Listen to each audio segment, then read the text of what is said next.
సంక్రాంతి రద్దీని క్యాష్ చేసుకుంటున్నాయి కొన్ని ప్రైవేట్ ట్రావెల్స్. అధిక మొత్తంలో ఛార్జీలు వసూలు చేసి ప్రజలను నిలువునా దోచుకుంటున్నాయి. ఈ నేపథ్యంలో అధిక ఛార్జీలు వసూలు చేస్తున్న ప్రైవేట్ ట్రావెల్స్ పై కొరడా జుల్పించారు ఆర్టీఏ అధికారులు. అరంఘర్ చౌరస్తా దగ్గర రవాణా శాఖ అధికారుల తనిఖీలు 3వ రోజు కొనసాగుతున్నాయి. ఈ సందర్భంగా నిబంధనలు ఉల్లంఘించిన ప్రైవేట్ ట్రావెల్స్ బస్సులపై కేసులు నమోదు చేశారు. మరికొన్ని బస్సులు సీజ్ చేశారు. చెన్నై, తిరువనంతపురం, పాండిచ్చేరి, మంగళూరు, మైసూరు, కన్యాకుమారి నుంచి హైదరాబాద్ కు వస్తున్న బస్సుల్లో రైడ్స్ నిర్వహించారు. అటు పెద్దంబర్పేట దగ్గర కూడా రవాణా శాఖ అధికారులు తనిఖీలు నిర్వహిస్తున్నారు.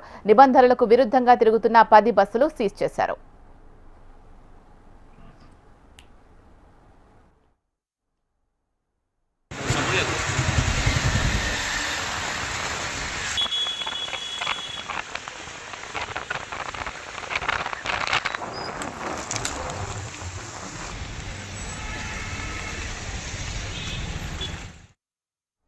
అటు ఎల్బీ నగర్ లో ప్రైవేటు వాహనాలపై దాడులు నిర్వహిస్తున్నారు ఆర్టీఏ అధికారులు. సంక్రాంతి పేరు చెప్పి అధిక ఛార్జీలు వసూలు చేస్తున్న ప్రైవేట్ ట్రావెల్స్ పై కేసులు నమోదు చేస్తున్నారు.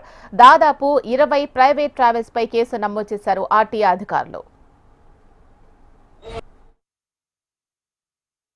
ట్రాన్స్పోర్ట్ కమిషనర్ ఆదేశం మేరకు రంగారెడ్డి, హైదరాబాద్ టీమ్ వైజ్ గా తనిఖీలు చేయడం జరుగుతుంది.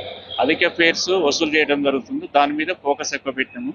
ఎవరైనా మాకు దృష్టి తీసుకొస్తే వాళ్ళ మీద తగిన యాక్షన్ చేయడం జరుగుతుంది.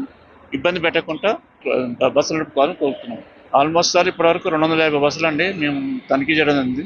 దాంట్లో ఒక 20 బస్సుల వరకు సీజ్ చేయడం జరిగింది. అంటే ట్యాక్స్ లేకుండా మెర్సెంటల్ గూడ్స్ కానీ, ఫైర్ ఎక్స్చేంజ్ కానీ, ఇంకా అదర్ ఇలాంటి అలాంటివి ఏమన్నా సరే మేము డాక్యుమెంట్ ప్రకారం ఏమన్నా ఇరెగ్యులారిటీ కింద తీసుకొని జరుగుతున్నాం.